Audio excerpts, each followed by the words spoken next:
చేస్తాను. పరిశుద్ధుడా తండ్రి ప్రభువా నాయన యేసయ్యా నీకే వందనాలు స్తోత్రాలు స్తుతులు దేవా తండ్రి సర్వాధికారి సర్వశక్తిమంతుడా నీతిమంతుడా తండ్రి యేసయ్యా నీకే వేలాది కృతజ్ఞతాస్తుతులు స్తోత్రాలు తండ్రి యేసయ్యా. ఇగో తండ్రి నాయన ఈ దినాన్న నా తండ్రి యేసయ్యా మరొకసారి నాయన మాకు నాయన మీరు ఇచ్చిన ఈ దినమని బట్టి మీకు వందనాలు. విశ్రాంతి దినాన్ని తండ్రి నాయన యేసయ్యా ఇగో తండ్రి మరొక దినాన్ని ప్రభు ఈ విశ్రాంతి దినాన్ని మాకు ఇచ్చారు తండ్రి మీకు వందనాలు యేసయ్యా.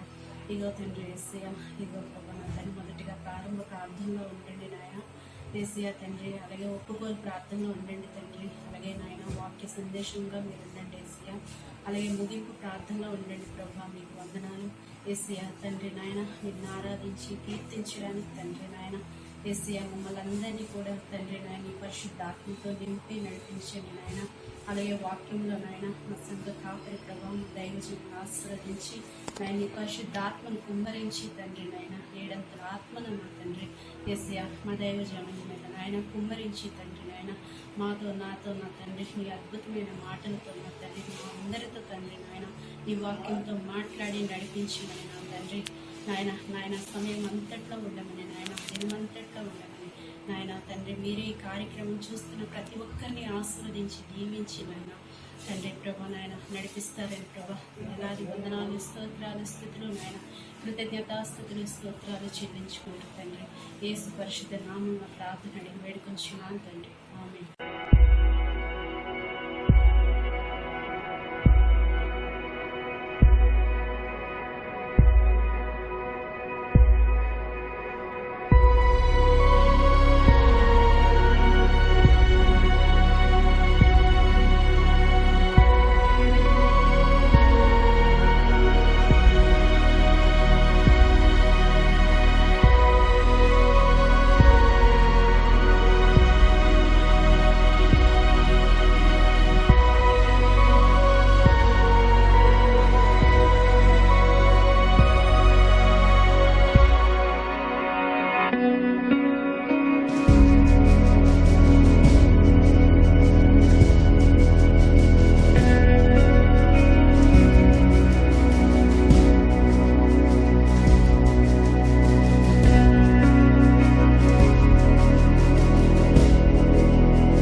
సమయం మనం నీవేనా ఆకర్షణ నీవేనా నిరీక్షణ అనే పాట పాడి దేవుడు మహిమపడతామండి.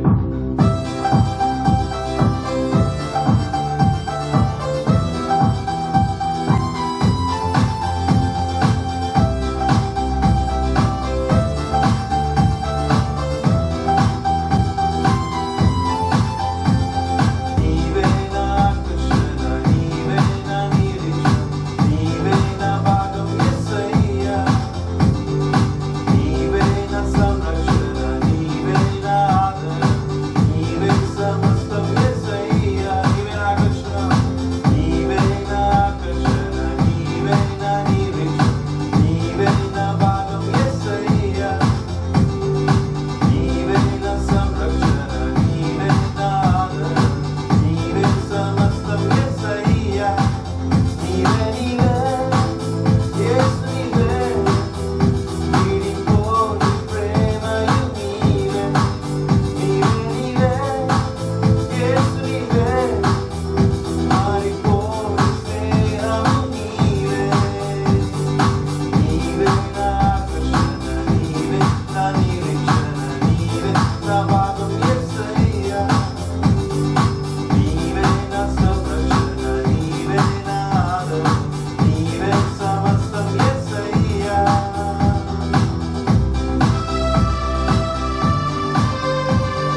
యేసయ్యా.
ఎంతగానో స్వస్థపరిచే దేవా నీకే స్తుతులు తండ్రి. శాపాల నుండి విడిపించే దేవా నీకే వందనాలు స్తుతులయ్యా. మరణం నుండి విడిపించే దేవా నీకే వందనాలు స్తుతులు స్తోత్రాలయ్యా తండ్రి. నీకే వేలాది కోట్లాది వందనాలు స్తుతులు స్తోత్రాలు అర్పించుకుంటున్నాం తండ్రి. We offer this small worship to you, Lord Jesus. Thank you, Lord. Hallelujah. తండ్రి ఇప్పుడు మంచి స్వస్థతి ఆరాధన తండ్రి మీరు విని అంగీకరించిన విధానం బట్టి మీకే వందనాలు స్తుతులు తెలియజేస్తున్నాం. చిన్న స్థుతి ఆరాధన మీకే అర్పించుకున్నాం తండ్రి. ఆమేన్ ఆమేన్ ఆమేన్.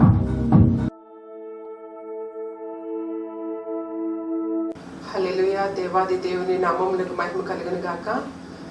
దేవుని ప్రియబిడ్డలారా, ప్రభు నామం పేరిట మీకు అందరికి కూడా ప్రభు యేసుక్రీస్తు నామములో శుభాలు వందనాలు తెలియజేస్తున్నాను. ఈ పరిశుద్ధ విశ్రాంతి దినములో మరి దేవుని సన్నిధిలో మనమందరము కూడా మరి మన యొక్క కుటుంబాలతో ప్రభు పాద సన్నిధిలో చేరి ఆయన సన్నిధిలో మరి మరి మన ఆరాధనలో భాగముగా ఒప్పుకోలు ప్రార్థన అంటే ప్రతి వారం కూడా మన యొక్క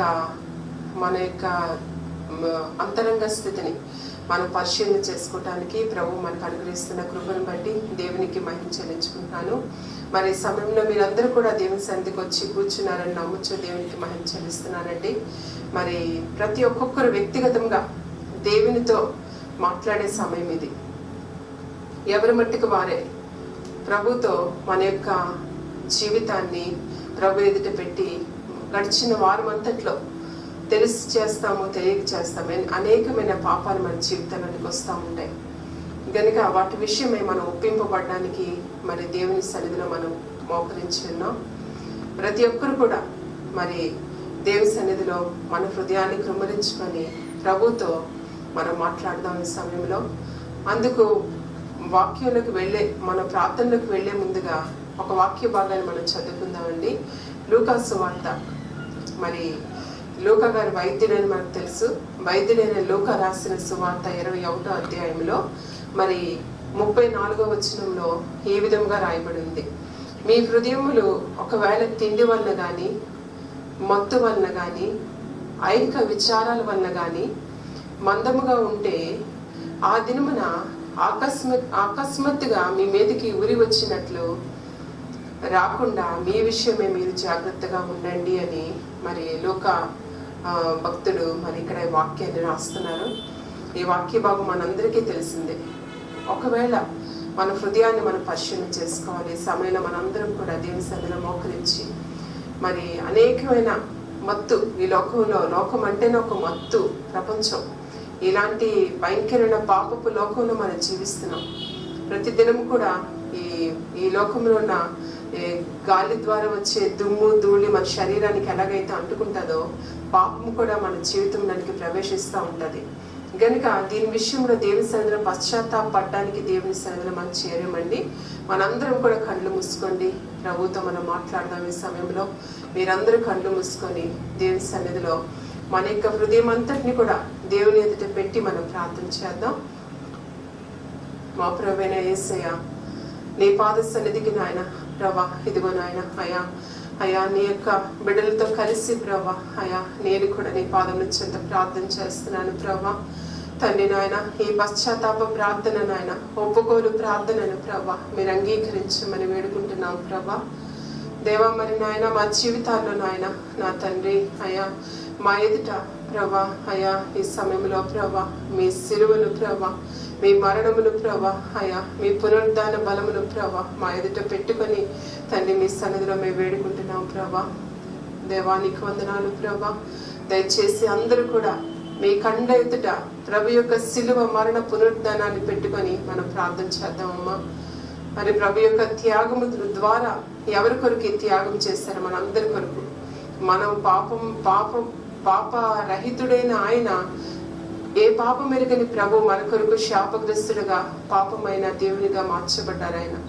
మరి ఆయన యొక్క కృపలో మనం దేవుని సన్నిధిలో చేరి ఉన్నాం గనుక మన హృదయం కొరకు దేవుని సన్నిధిలో మనం ఒప్పింపబడ్డానికి వచ్చాం గనుక ఒక్కొక్కరు ఒకవేళ మన హృదయంలో ఎలాంటి మరి తిండి వల్ల కానీ తిండి అనే మత్తు మన జీవితంలో ఉంటుంది. సహజంగా అందరూ కూడా తినేటట్లే మనం తింటాం. కానీ అదుపు తప్పి అధిక ఆహారం తీసుకోవడం బట్టి అది మన హృదయం అందముగా మార్చబడుతుందట. మరి అట్టి స్థితిలోకి మన జీవితం వెళ్ళిపోతుందేంటో, దేవుని యొక్క కార్యాలకి ఆటంకంగా మన జీవితం ఉండిపోతుందేమో ప్రభా. తిండి అనే మత్తు మన జీవితంలో మా హృదయాల్లో ఉంటే ప్రభా, ఈ సమయంలో తగినంత ఆహారం తీసుకునే వారుగా మమ్మల్ని దీవించు ప్రభా. క్షమించండి, జ్ఞాపకం చేసుకోండి. మరి ఇంకా మత్తులు అనేక విధాలుగా ఉన్నాయి ప్రభా. ధనాపేక్ష ఒక మత్తు ప్రభా, నిద్ర మత్తు ఉండదు ప్రభా. నా తండ్రి నాయన, ఇవెంతో భయంకరమైన పాపాలు ప్రభా. నాయన, ధనాన్ని కూర్చుకోవడానికి ఇది సమయం ఎంత మాత్రమూ కాదు ప్రభా. దేవా నా తండ్రి, ఎంతవరకు నాయన మా జీవితాల్లో ధనం వైపు చూసామేమో ప్రభా. అట్టి మనసు మాలో ఎవరికైనా ఉంటే ప్రభా, ఈ సమయంలో అది మీ నామంలో కాల్చండి తండ్రి. నాయన, యుద్ధము చేయవాని వలె వడిగా మా జీవితంలోనికి వచ్చి తండ్రి, గచ్చ పొదలు కానీ మరురక్క చెట్లు కానీ మా హృదయంలో మొలిచి ఉంటే ప్రభా, వాటిని కాల్చి వేస్తానని చెప్పారు దేవా. మరి ఈ సమయంలో నా తండ్రి, నీ బిడ్డలైనా మేమందరము ఒప్పుకుంటూ ఉండగా నాయన దేవాని పరిశుద్ధ అగ్నితో నాయన ఒక్కొక్క పాపాన్ని కడగమని అడుగుతున్నాను ప్రభా. అయ్యా, దయతో మమ్మల్ని జ్ఞాపకం చేసుకోండి నాయన. అయ్యా తండ్రి, నీ సన్నిధికి వచ్చిన ప్రభా, నీ బిడ్డలు ప్రభా ఒప్పుకుంటున్నారు ప్రభా. అయ్యా, ఒప్పుకొని విడిచిపెడితే ప్రభా, నీ కనికరము నాయన మా జీవితాల్లోనికి దయచేయబడుతుంది నాయన. నీ కనికరంతో ప్రతి దినము మేము నింపబడాలి ప్రభా. అప్పుడే మా జీవితాల్లో హృదయ శుద్ధి కలిగి మేము జీవించగలుగుతాం ప్రభా. అయ్యా, మీకు వందనాలు తండ్రి. దేవా, ఈ సమయమందు ప్రభా, మరి నాయన అయ్యా ఐహిక విచారాలు ప్రభా, ఈ లోక సంబంధమైన విచారాలు ప్రభా, ఏమి తిందుమా, ఏమి త్రాగుదమా, ఏమి ధరించుకుందామా అని లోక శరీరాశలు ప్రభా తండ్రి, మా జీవితాన్ని రోజు కూడా మా జీవితాన్ని ప్రభావితం చేస్తూ ఉంటాయి ప్రభా. తండ్రి నాయన, అయ్యా మా శరీరానుసారమైన మనస్సు ప్రభా మరణానికి దారి తీస్తుంది నాయన. దేవాటి హృదయము ప్రభా, ఈ సమయంలో మాలో ఎవరిలోనైనా ఉంటే ప్రభా, నీ సన్నిధిలో ఒప్పుకుంటున్నావు ప్రభా. అయ్యా, విడిచిపెడుతున్నావు ప్రభా తండ్రి, ఒప్పుకుంటున్నావు. విడిచిపెట్టిన పాపం వల్ల మా జీవితంలోనికి రాకూడదు నాయన, రాకూడదు ప్రభా. నాయన, పంది నాయన, కడగబడిన పంది ప్రభా. అయ్యా నా తండ్రి, మళ్ళా బురద ఎద్దుకు వెళ్ళి అందులోనే దొరుకుతుంది నాయన. అట్టి జీవితము ప్రభా అయ్యా ఒప్పుకుంటున్నా మాలో ఎవరిలో కూడా ఉండకూడదు ప్రభా.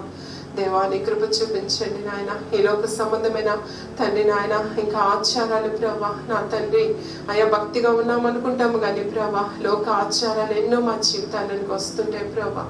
తండ్రి నాయన, అన్య ఆచారాన్ని ప్రభా, అన్య పద్ధతులను ఆచరిస్తూ ఉంటారు ప్రభా.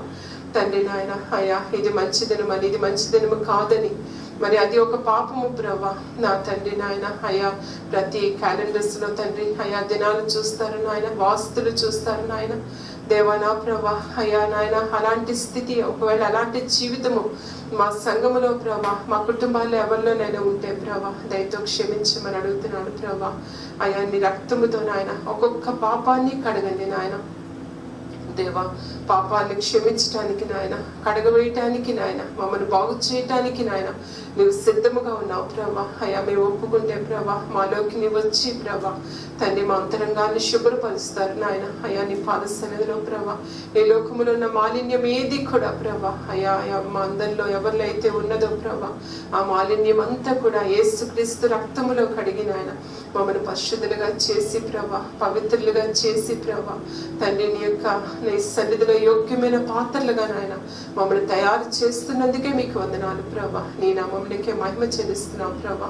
ఈ సమయంలో నీ బిడ్డలు ప్రభా అయ్యా ఒప్పుకున్నారు ప్రభా. అయ్యా ఒప్పుకున్న పాపాన్ని విడిచిపెట్టారు ప్రభా. అయ్యా నీ కనికరం మా మీద ఉంచినందుకు నాయన, నీ కృపతో నాయన ప్రతి ఒక్కరి అంతరంగ స్థితిని మీరు చూస్తున్నందుకు నాయన దేవా నా తండ్రి, అయ్యా నీ కృప నుంచి తండ్రి మమ్మల్ని క్షమించి జ్ఞాపకం చేసుకుంటున్నందుకు మీకే సమస్త మహిమ ఘనత ప్రభావాలు ఆరోపిస్తూ ప్రభా ఈ చిన్ని ప్రార్థన యేసయ్య నామములో అడిగి వేడుకొంచున్నాము తండ్రి.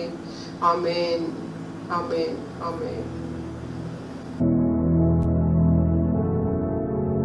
ప్రభునందు దేవుని బిడ్డరా, మరొకసారి మీ అందరికీ మన రక్షకుడైన యేసుక్రీస్తు ప్రభు నామములో మీకు శుభములు వందనములు తెలియచేసుకుంటున్నాను. దేవుడు మిమ్మల్ని దీవించును గాక. బాగున్నారా? మరి అల్లకొల్లాలంగా ఉన్న ఈ లోకంలో దేవుడు మీకు ధైర్యమును గొప్ప నిరీక్షణ ఇచ్చి ఒక నూతనమైన విధానంలో మిమ్మల్ని ముందుకు నడిపిస్తున్నట్టుగా నేను భావిస్తూ ఉన్నాను. దేవుని బిడ్డలారా, మరి కడవరి దినాల్లో ఎంత మాత్రము కూడా లోకం వైపు కానీ లోకంలో ఉన్న వాటి వైపు కానీ చూడకుండా పైనున్న వాటి కొరకు వెతికి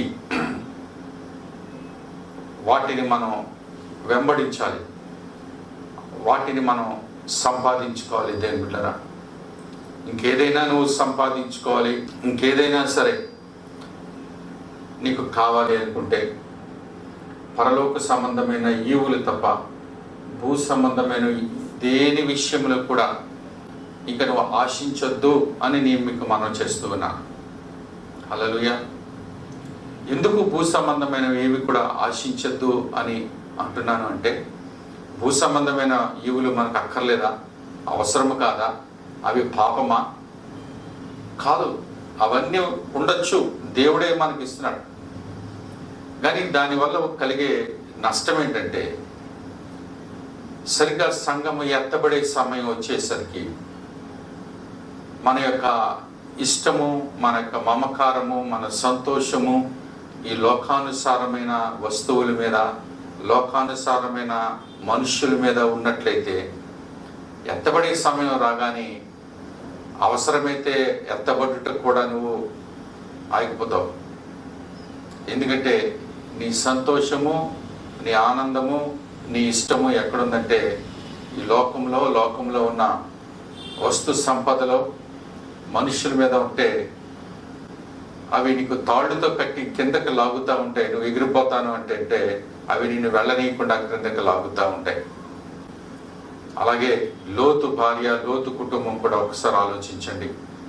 ప్రభు అంటున్నారు, మీరు పారిపోండి అంటే వారు వెళ్ళలేకపోతున్నారు. ఎందుకంటే వారు తడువులాడుకుంటున్నారు. తడువులాడడం అంటే అక్కడికక్కడే తిరుగుతున్నారు అయోమయంగా. ఎందుకు అంటే వారు సంపాదించుకున్న సామాన్ అక్కడే ఉంది, ఇల్లు, బట్టలు, వస్తువులు, వాషింగ్ మిషన్, టీవీ, సెల్ ఫోన్లు అన్నీ అక్కడ ఉంటే, ప్రభా సెల్ ఫోన్ వదిలేసి ఎలాగ వెళ్ళగలను, టీవీ వదిలేసి ఎలాగ వెళ్ళగలను, నా కంప్యూటర్లు వదిలేసి ఎలాగ వెళ్ళగలను, మరి నా బంధువులు, నా స్నేహితులు చాలామంది ఉన్నారు, నా సంపాదించుకున్న ఇల్లు ఉంది, ఎలాగో వదిలేసి పారిపోను ప్రభా, దొంగలు వచ్చి పట్టుకుపోరా అని నీ మనస్సు, నీ హృదయము భూమి మీద ఉండిపోతుంది. కనుక ఈ లోకంలో నీ హృదయము, నీ మనస్సు లోకంలో దేని మీద ఉంచకుండా you should be detached from everything.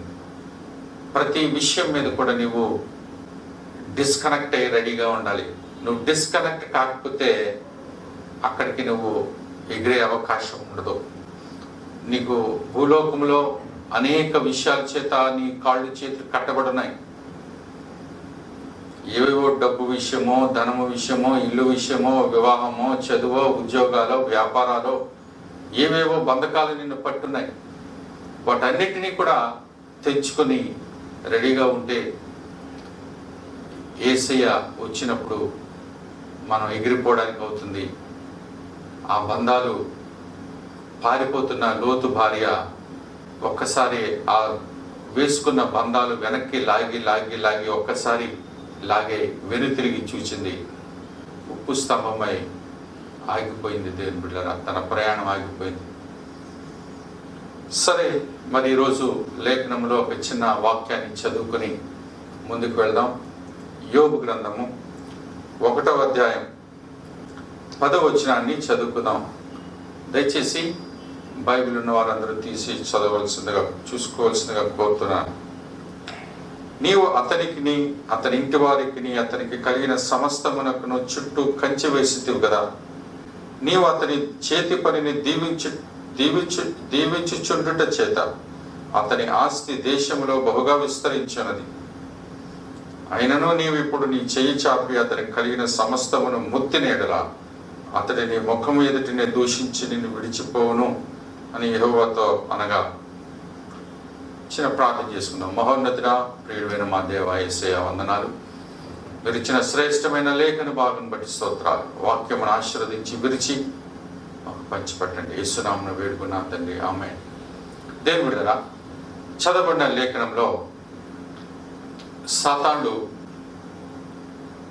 దేవుని సన్నిధికి వెళ్ళాడు. ఒకానొక రోజు పరలోకంలో దేవుని యొక్క దేవదూతలతో ఒక సమావేశం ఏర్పాటు చేయబడింది. అక్కడికి సాతానుడు తనకున్నటువంటి స్థితి, తనకున్న రూపంలోనే అక్కడికి వెళ్ళాడు.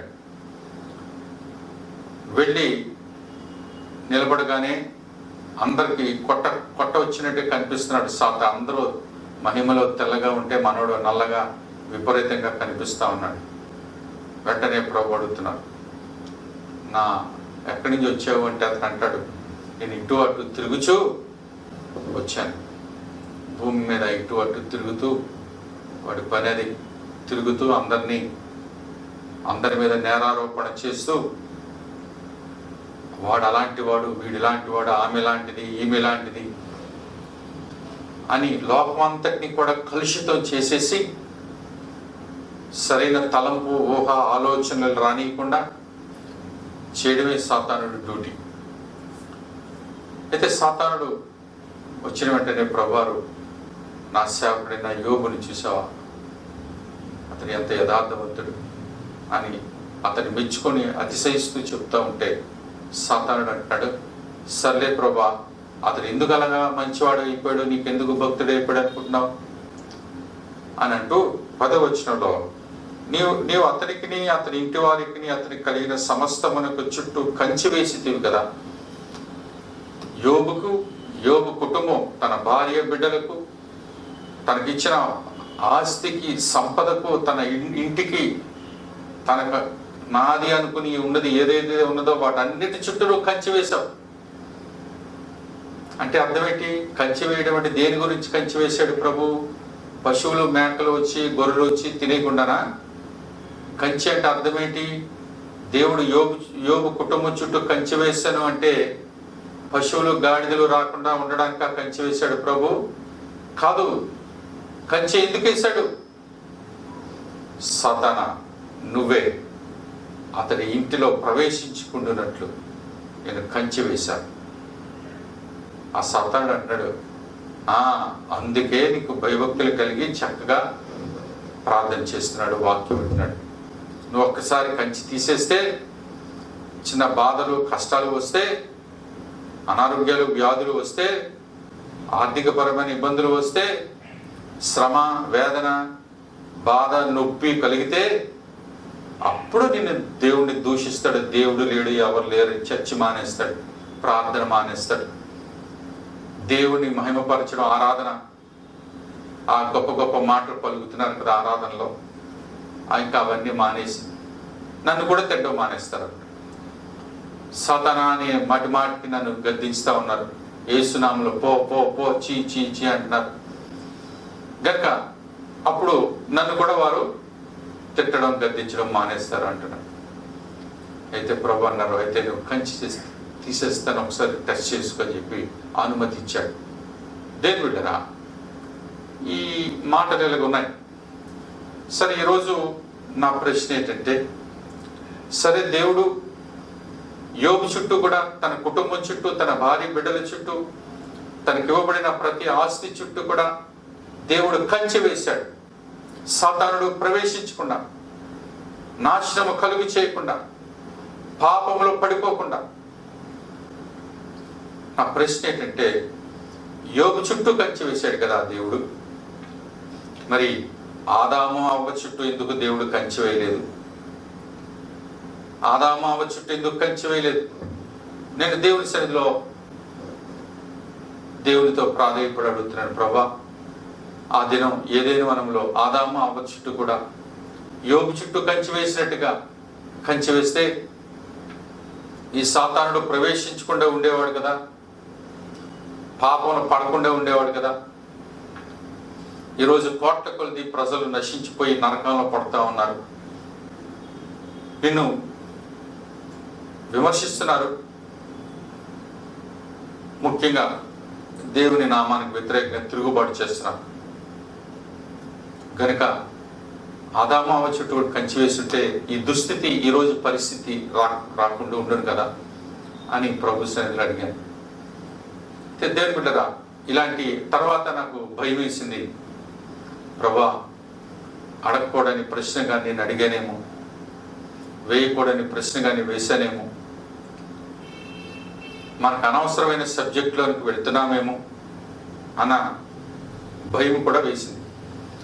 అయితే ప్రభు మాట్లాడుతున్నారు, ఏదైనా మనము నేను వేసినప్పుడు ఏదైనా మనం ఎక్కడుందంటే, ప్రస్తుతం ఇరాక్ దేశం ఎక్కడుందో ఆ ఇరాక్ దేశంలోనే ఏదైనా మనం ఉండేది. ఇరాక్ దేశం అంటే మొన్నటి వరకు సద్దాం హుస్సేన్ డిక్టేటర్ అక్కడ ఉండి పరిపాలన చేసేటువంటి దేశం. ఆ ఏదైనా మనం అక్కడే ఉండేది. మరి అక్కడ ఆదాము అవ్వలు చక్కగా సంతోషంతో ఆనందంతో అభివృద్ధిలో ఉన్నారు, దేవుని మహిమపరుస్తున్నారు. ఆదాము అవ్వలు ఏదైనా వనంలో వచ్చేసరికి, వారి జీవితం ప్రారంభించేసరికి వారి పరిశుద్ధులు, వారు అభిషక్తులు, దేవుని కుమారుడు కుమార్తె. ఆదాము దేవుని కుమారుడైతే అవ్వ ఆదాముకు భార్య. మరి దేవుడే స్వయంగా ప్రతిరోజు వచ్చి వారిని కలుసుకొని ముచ్చటించి వెళ్తూ ఉండేవారు. పాపమునకు తావులేదు. అయితే సాతానుడు ఎలాగే ఎంట్రీ ఇచ్చాడు. సాతానుడికి ఎంత ధైర్యం! అయితే ఏదైనా మనం చుట్టూ కూడా దేవుని వాక్కు అనే కంచె ఉంది. ఎవరు రావడానికి లేదు, ఎవరు సాహసించలేరు, ఎవరు కూడా ప్రవేశించలేరు. అయితే సాతానుడు ఎప్పుడు కూడా ప్రజల్ని మోసగించాలంటే తనకున్న నిజస్వరూపంతో ఎక్కడికి వెళ్ళడు. తన నిజస్వరూపం ఎక్కడ ఎవరికి చూపించడు. అందుకే ఏం చేశాడంటే, దేవుడు ఏదైనా వనములోనే దేవుడు ఆదాము అవ్వల కొరకు సృష్టించి పెట్టిన కొన్ని జంతువులు ఉన్నాయి. ఆ జంతువుల్లో ఒక జంతువుగా పిలువబడుతుంది సర్పము. ఆ సర్పము అప్పటికే అది కుయుక్తి గల, అన్ని జంతువుల కంటే దేవుడు సృజించిన వాటిలో అది కుయుక్తి గలది. అంటే చాలా స్మార్ట్గా ఉన్నది. ఈ రోజుల్లో మనందరం చూస్తాం కదండి, స్మార్ట్ ఫోన్ ఉందా మీ దగ్గర? మీ టీవీ స్మార్ట్ టీవీనా? మీ కుర్రోడు చాలా స్మార్ట్ అండి అంటే చాలా చురుకైనడండి, మంచి యుక్తి గలవాడండి అని అర్థం. అవి అలాంటి విషయాల్లోనే సాతానుడు పట్టుకుంటాడు. నీ కుమారుడు నీ కుమార్తె స్మార్ట్ అండి, చాలా యుక్తి గలవారండి, లోక జ్ఞానం ఎక్కువ అండి. ఎక్కడ లోక జ్ఞానం ఉంటే అక్కడ సాతానుడు వస్తాడు. దైవ జ్ఞానం ఉంటే రాడు. దేని బిడ్డలు మన పిల్లలకి దైవ జ్ఞానం ఇద్దాం, లోక జ్ఞానం వద్దు. మరి ఈ స్మార్ట్ టీవీలో సాతానుడు ఉన్నాడు, స్మార్ట్ ఫోన్లో కూడా సాతానుడు ఉన్నాడు. అయితే సర్పం అన్నిటికంటే కుయుక్తి గలది, వెరీ స్మార్ట్. అందుకే సాతానుడు తన నిజ స్వరూపంతో అవ్వ దగ్గరికి రాలేదు, కానీ ఆ సర్పములో ప్రవేశించి సర్పమునకు విషమునెక్కించి ఈ బోధంతా నేర్పించి అవ్వమ్మ దగ్గరికి పంపించాడు. నిజానికి వచ్చినోడు సాతానుడు కాదు, సర్పము. అయితే అక్కడ జరిగిన విషయం ఏంటంటే, సర్పము మాట్లాడుతుంది, అవ్వమ్మతో మాట్లాడే సర్పంగా మారింది. అయితే ప్రభువారు ఒక ఆజ్ఞ ఇచ్చారు, ఈ చెట్లలో ఏ చెట్టు పండైనా నువ్వు తినొచ్చు, కానీ ఆ చెట్ల మధ్యలో ఉన్నటువంటి ఆ యొక్క మంచి చెడులు తెలివినిచ్చే వృక్ష ఫలాన్ని మాత్రం మీరు తినకూడదు. తినిన దినమున నేను నిశ్చయముగా చచ్చెదరు, మరణించెదరని చెప్పాడు దేవుడు. ఆ ఒక్క ఆజ్ఞ వారి మధ్యలో జ్ఞాపకం ఉండిపోయింది. తన హృదయంలో రాసిపడేశాడు ప్రభు. దేని బిడ్డరా, మరి ఎప్పుడైతే సర్పం వచ్చి ఈ విధంగా మాట్లాడిందో, తినుమున మీరు చచ్చెదరు అనే మాట, ప్రభు చెప్పిన మాట గింగురమంటుంది. సర్పం అంటుంది, మీరు తినను చావరు అని చెప్తారు. చావరు. మరి దేని బిడ్డరా, మనం సర్వోన్నతులైన దేవుని స్వరం విని దానికి లోబడాలా? పనికి మాలిన పాములు, గాడిదలు, దెయ్యాలు, దురాత్మలు చెప్పిన మాటలకు మనం లోబడతామా? మనుషులు చెప్పిన బోధలకు వినద్దు. అది దేవుడు చెబితేనే నీకు బోధ. దేవుడు తప్ప ఏ నరుడు గాని ఏ మానవుడు గాని సొంత జ్ఞానం చేత గాని సొంత తెలివితేటల చేత కానీ దేవుని మాట కాకుండా వారి సొంత జ్ఞానము సొంత తెలివితేటల చేత ఎవడు ఏది బోధించినా అది వినడానికి వీల్లేదు. నువ్వు అది దేవుని వాక్ అయి ఉండాలి తప్ప. ఈరోజు మీరు దాన్ని జాగ్రత్తగా మీరు అవగాహన చేసుకోండి. ఈ రోజుల్లో చాలా మంది అందుకే అబద్ధ బోధకులు వస్తున్నారు, అబద్ధ ప్రవక్తలు వస్తున్నారు. అంటే అర్థం ఏంటి?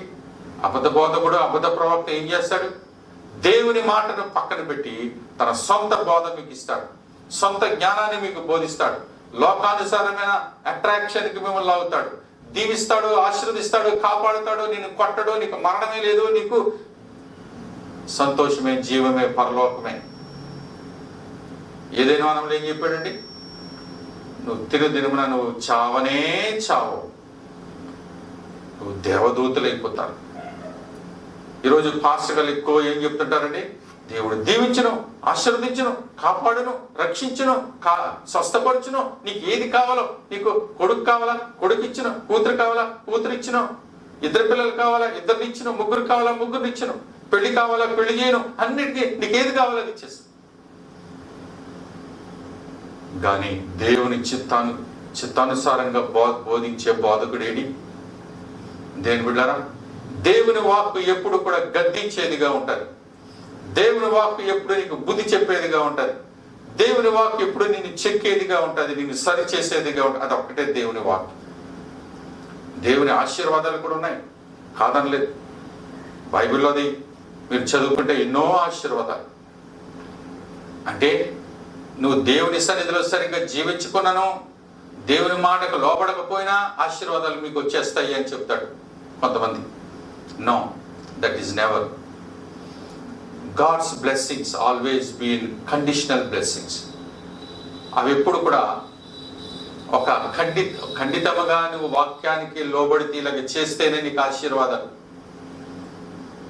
కండిషనల్ బ్లెస్సింగ్స్ కనుక ఆ విషయాలు మనం జ్ఞాపకం చేసుకోకూడదు. నువ్వు ఎంత పాపం చేసినా సరే దేవుడు క్షమించమని అడిగితే క్షమిస్తాడు. కానీ నేను పాపంలోనే ఉంటాను, నన్ను పరలోకము నిత్య జీవం ఈ ప్రభు అంటే మాత్రం దేవుడు ఎవడు సుమా?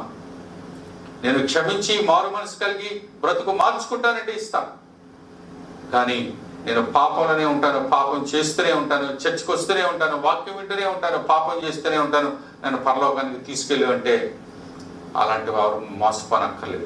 మీరు మోసపోయారే. అలాంటివి దేవుడు నిన్ను దీవిస్తున్నాడు, క్షమిస్తున్నాడు అంటే వాక్యమును ఉన్నట్టుగా మనం గ్రహించాలి.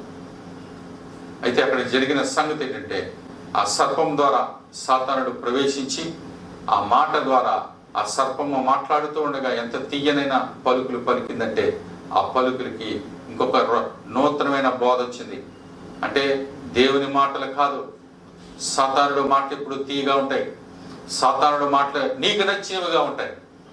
సాతానుడు మాటలు నీవేది కోరుకుంటే అది ఇస్తాడు. సాతానుడు బోధ నువ్వు భయపడద్దు, దేవుడి గురించి నువ్వేం భయపడకు. ఈరోజు నువ్వు ప్రార్థన చేయకపోయినా పర్వాలేదు, ఈరోజు మనం చర్చికి వెళ్ళకపోయినా పర్లేదు, నా ఏమవుదో కావాలంటే మీరు చూడండి. ఇది సాతానుడి బోధ. అలాంటి ఎన్నో మార్లు మీరు వినుంటారు కదా. కనుక ఈ దినాన్ని ప్రభు మనతో చెప్తా ఉన్నాడు. దేవుని బిడ్డలారా, అవ్వముతో మాట్లాడిన ఘట సర్పము ఎంట్రీ ఇచ్చాడు సాతానుడు. అయితే సాతానుడు అక్కడ రావడానికి గల కారణం కూడా ఒక కారణం ఉంది. ఏంటంటే అక్కడ దేవుడు యొక్క ఆజ్ఞ ఒకటి అక్కడ ఉంది. ఆజ్ఞను ఆధారం చేసుకుని సాతానుడు ఏదెనులో ప్రవేశించాడు. ఆజ్ఞ అనగా దేవుని బిడ్డలారా, ఆజ్ఞ వెనకాల ఏమంటే ఆజ్ఞాతిక్రమమే పాపము. పాపములో వచ్చే జీతము మరణము. ఆ ఆజ్ఞ వెనకాలే పాపం ఉంది. ఆజ్ఞ అతిక్రమిస్తే అది పాపం అయిపోతుంది. కనుక ఆజ్ఞ ఏదేను వనంలో ఉంది. ఏదేను వనంలో ఆజ్ఞ వెనకాలే ఉందండి, పాపం ఉంది. పాపం ఇంకా పైకి రాలేదు, ఆజ్ఞలో దాక్కుని ఉంది. ఆజ్ఞ అతిక్రమిస్తే పాపంలోను లోకంలోనికి వస్తుంది. ఆ విధంగా ఆజ్ఞాతిక్రమం జరిగింది, వారు పాపులుగా మారిపోయారు. దేవుని బిడ్డలారా, ఈరోజు ప్రభు సన్నిధిలో ప్రభు మనతో మాట్లాడే మాట ఏంటంటే, సరే ఏదైనా వనంలో దేవుడు కంచె వేసాడో లేదో మీకు మీరే తీర్చుకోండి. మొత్తానికి పాపం అనేది ఏదైనా వనంలో బ్లాస్ట్ అయింది, మరణం అనేది ప్రారంభించబడింది. దేవుడు ఇద్దరిని కూడా ఏదైనా వనం నుంచి తగిలివేశాడు. ఆ దినం మొదలుకు ఈ దినం వరకు మరణం ప్రపంచం మీద ఏలుబడి చేస్తుంది. ఈరోజు కరోనా వైరస్ ఏ విధంగా అయితే ప్రపంచం అంతటికి తిప్పుతుందో, అంతకంటే భయంకరమైన మరణం అనేది కరోనా వైరస్ లేకపోయినా మరణం అనేది వచ్చేస్తూ ఉంది. ఆ మరణాన్ని ఎవరు తప్పించలేకపోతున్నారు. ఆ మరణానికి ముళ్ళు యేసుక్రీస్తే. మరణపు ముళ్ళు విరగొట్టిన వాడు యేసుక్రీస్తే. దేని బిడ్డలారా, దయచేసి జ్ఞాపకం చేసుకోండి. ఇది నాని ప్రభువారు మనతో మాట్లాడుతున్నారు. మరొక ప్రశ్న ఇస్తున్నాను. మరి దేవుడు యోబు చుట్టూ కూడా, తన కుటుంబం చుట్టూ, తనకిచ్చిన సమస్త ఆస్తి చుట్టూ కంచి వేశాడు. మరి నీ చుట్టూ దేవుడు కంచి వేశాడా? కంచి ఉందా? కాపాడుతున్నాడా? నువ్వేమని అర్థం చేసుకుంటున్నావు? దేవుని బిడ్డలారా, మీరు లేఖనాల్ని బోధించడానికి చాలా సమయం కావాలి.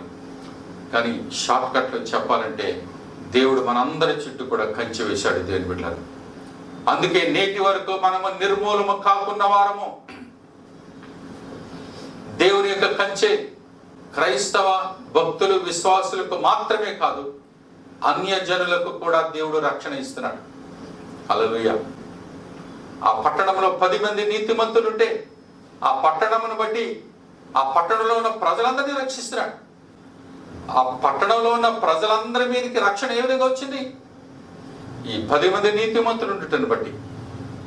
మరొకసారి చెప్తున్నాను దేవుని బిడ్డలారా, పట్టణంలో 10 మంది ఉంటే, 10 మంది నీతిమంతులుంటే వారిని బట్టి పట్టణాన్ని రక్షిస్తాను, కాపాడుతానన్నాడు.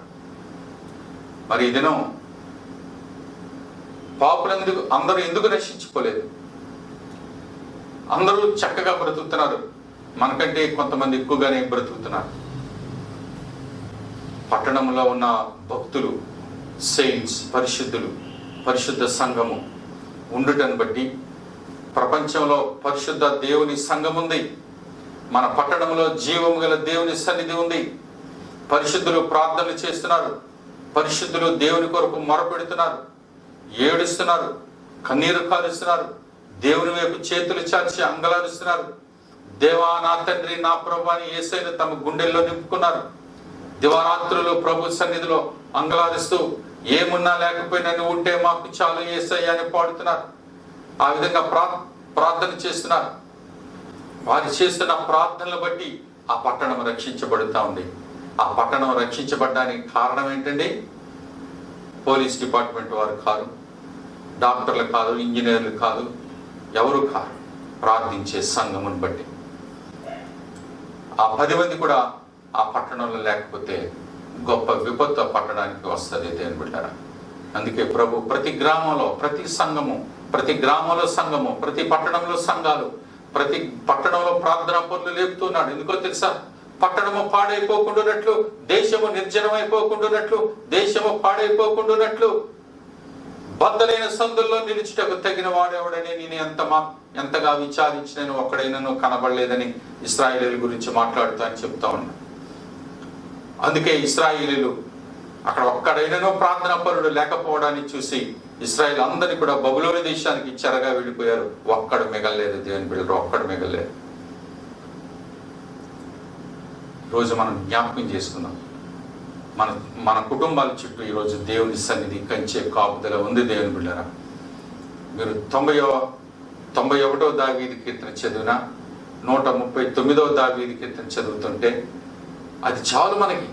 ఇంకా ఎన్నో వాగ్దానాలు బైబిల్లో ఉన్నాయి. నీ చుట్టూ కంచె వేశాను, నేనున్నాను, నేను కాపాడువాడు, నేను కొనుక్కుడు నిద్రపోవడం చెప్తున్నాడు దేవుడు. నీ ముందు, నీ వెనకాల నేనే ఆవరించున్నాను, ఎవరో నా దూతలు కాదు, నేనే ఉన్నాను, నా సన్నిధి నీతో వస్తుంది, కనురెప్పేయకుండా నేను కాపాడుతున్నాను. నీకు ప్రొటెక్షన్ ఉందా లేదా? ఉంది. దేవుని బిడ్డలారా, ఈరోజు దేవుని యొక్క మహాకృప మన సంఘంలో ఈ వర్తమానాలు వింటున్న వారి మీద దేవుని కృప ఉంది కనుక ఇంత కరోనా వైరస్ వచ్చినా ఏది కూడా మనల్ని ఏమీ చేయకుండా మనం దాటి ముందుకు వెళ్ళిపోతూ ఉన్నాం విజయ సంబరాలతో. కనుక ఈ దినాన్ని యోబు చుట్టూ దేవుడు తన కంచి వేశాడు.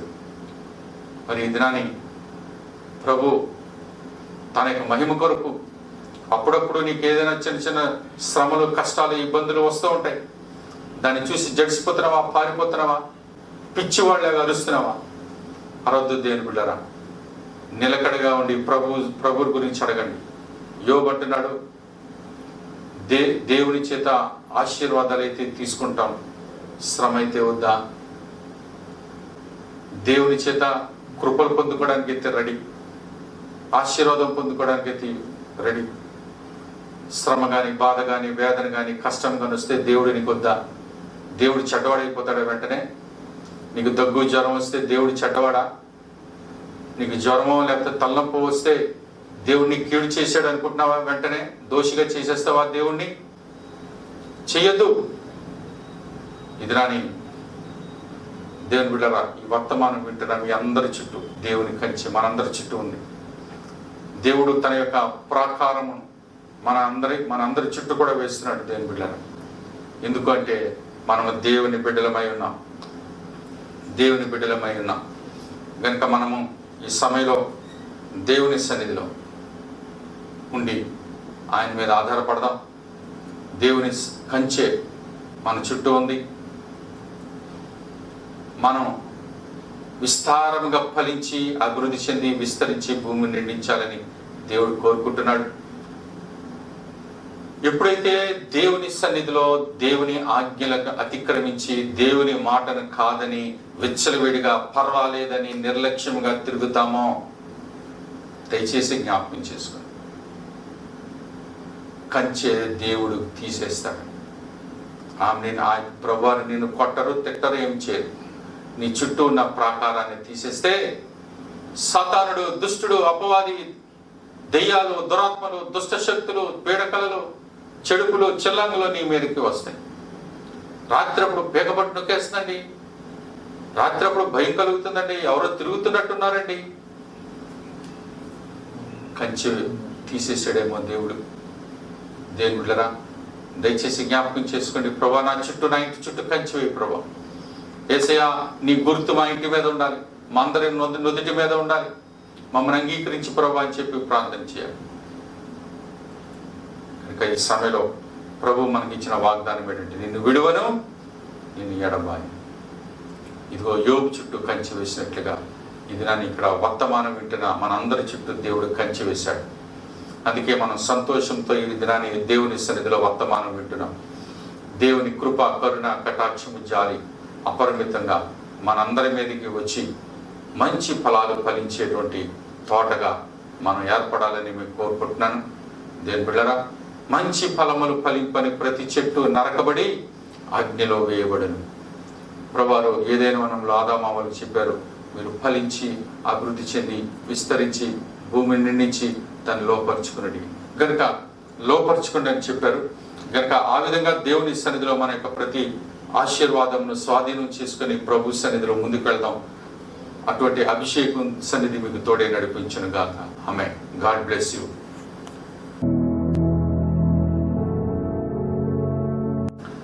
Praise the Lord. దేవుని బిడ్డలారా, కొన్ని అనౌన్స్మెంట్స్ విందాం. ప్రతిరోజు ఉదయం 5 గంటల నుంచి ఆన్లైన్ ప్రేయర్ జరుగుతున్నాయి. ప్రార్థనలో మీరు అందరూ పాల్గొనండి. 8 గంటలకి స్పిరిచువల్ బ్రేక్ఫాస్ట్ జరుగుతుంది, అందులో పాల్గొనండి. ప్రతి ఆదివారం ఆన్లైన్లో ప్రార్థన జరుగుతున్నాయి, దానిలో మీరు అటెండ్ అవ్వండి. దేవుని చిత్తమైతే వచ్చే ఆదివారం నుండి అలిపురం చర్చ్ ఓపెన్ చేయాలని కోరుకుంటున్నాం.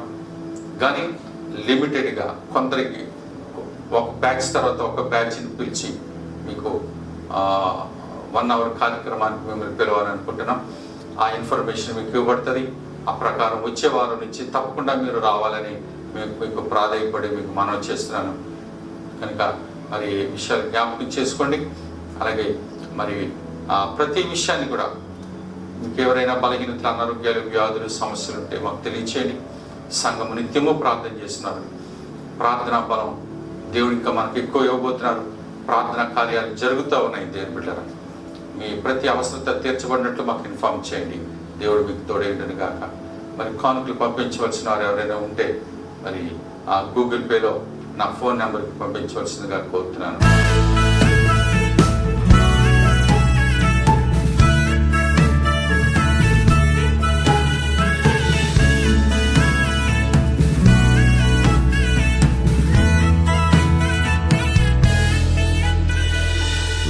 forth the light of your love is shining in the midst of the darkness shining. Jesus, light of the world, shine upon us, set us free by the truth you now bring us. Shine on me, shine on me. Shine, Jesus, shine, fill this land with the Father's glory. Blaze, Spirit, blaze, set our hearts on fire. Flow, river, flow, flood the nations with grace and mercy. Send forth your word, Lord, and let there be light.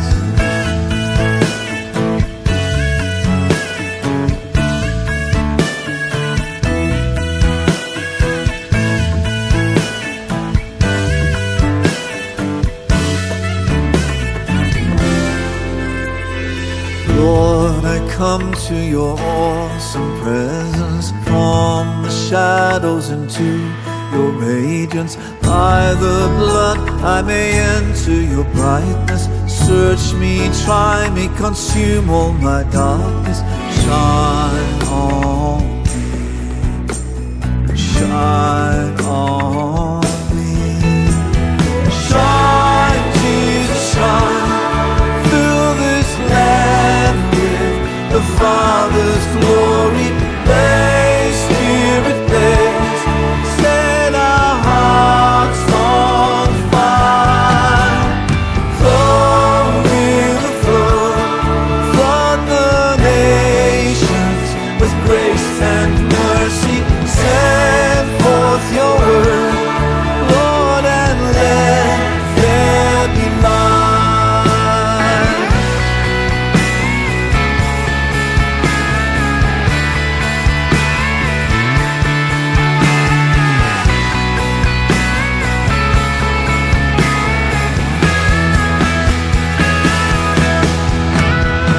As we gaze on your kingly brightness, so our faces display your likeness, ever changing from glory to glory. Mirrored here, may our lives tell the story. Shine on me, shine on me. Shine, Jesus, shine, fill this land with the Father's glory. Blaze, Spirit, blaze, set our hearts on fire. Flow, river, flow, flood the nations with grace and mercy. Send forth your word, Lord, and let there be light. Shine, Jesus, shine, fill this land with the Father's glory. Blaze, Spirit, blaze, set our hearts, set them on fire. Flow, river, flow, flood the nations with grace and mercy. Send forth your word, Lord, and let there be light. ముగింపు ప్రార్థన ఆశీర్వాదం తీసుకుందాం. మహోన్నతుడైన మా ప్రియ పరలోకపు తండ్రి, మీకు వందనాలు. ఇంతవరకు మీ సన్నిధి మాతో ఉంచారు, మీకే స్తుతులు. విన్న వర్తమానాన్ని బట్టి ప్రభు, మా చుట్టూ మీరు కంచి వేసి కాపాడి యోబుని దీవించినట్లుగా ఈ సంఘమంతటిని, వర్తమానాలు వింటున్న ప్రతి వారిని దీవించి ఆశీర్వదించండి. ఆత్మ ఫలాలు, ఆత్మవరాలు కలిగిన సంఘంగా చేయండి. నీవే అభిషక్తులుగా నీ బిడ్డలందరినీ చేసి నీ మహిమలో వారిని దీవించి ఎత్తబడే సంఘంలో ఉంచమని, ఎవరిని మరొక నడిపించమని యేసు నామములో బ్రతిమాలి వేడుకున్నాం తండ్రి. ఆమేన్. పరలోకమందున మా తండ్రి, మీ నామం పరిశుద్ధపరచబడును గాక, మీ రాజ్యం వచ్చును గాక, మీ చిత్తం పరలోకమందు నెరవేర్చినట్లు భూమి మీద నెరవేరును గాక. మా అనుదిన ఆహారం నేడు మాకు దయచేయండి. మరణస్తులు క్షమించిన ప్రకారం అపరాధం క్షమించండి. మన శోధనలోనికి తెక్క దృష్టిని తప్పించండి. రాజ్యము, శక్తియు, మహిమయు నిరంతరము మీరున్నారు తండ్రి. ఆమేన్. తొట్టులకుండా మిమ్మల్ని కాపాడుటకు, తన మహిమ ఎదుట మిమ్మల్ని నిర్దోషులుగాను నిరపరాధులుగాను నిలబెట్టకు పరమ తండ్రి అయిన దేవుని ప్రేమ, యేసుక్రీస్తు ప్రభువారి కృప, పరిశుద్ధాత్మ దేవుని సన్నిధి నిత్యము మీకు తోడై బలపరిచి కాపాడి నడిపించునుగాక. Amen, amen, amen. Thank you. Praise the lord.